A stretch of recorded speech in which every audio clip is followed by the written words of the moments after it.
So isang magpagpalang araw sa inyo lahat guys. So for today's video ay magluluto tayo ng tinulang manok So ito ang ating recipe ngayon. So ito nga unahin natin i-prepare itong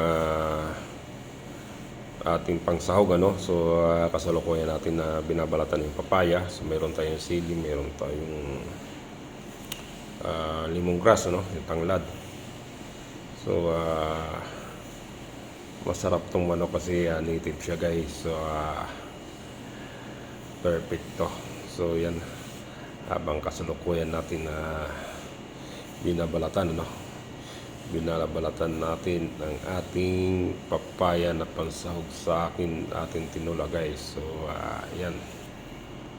Sa ngayon ay gayat-gayatuin naman natin itong ating sibuyas guys. So mayroon din tayong loya So gayat-gayatin na rin natin yung loya sa kabawang. Yan po ang ating ipapanggisa sa ating manok para maging mabango ating manok. So yan ang lemongrass at yung daon ng sili.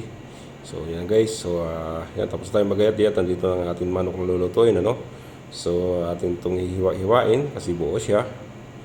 Yan guys. So malasa itong manok na to. Yan, napakasarap nito pag naluto ka. So medyo kailangan mong kuluin to sa pressure cooker kasi matigas na ito guys. Yan guys. So ganyan tamang paghiwa.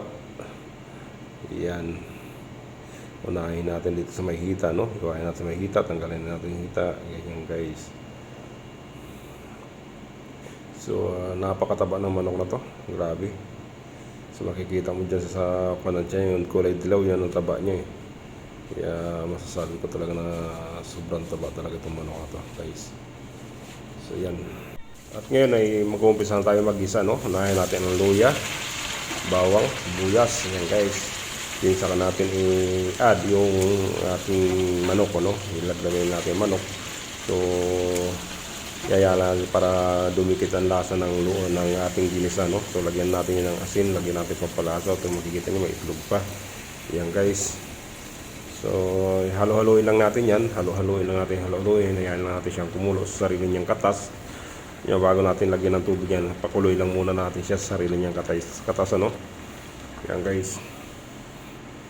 So saka natin lagyan ng sabaw So lagyan natin yung sabaw yan. Takpan natin habang hinintay natin ng kumulo. So pakuloy lang natin siyang pakuloyin para lumambot yung karne ng manok Yung pag alam natin malambot na, lagay na natin yung ating gulay, papaya saka yung dahon ng sili.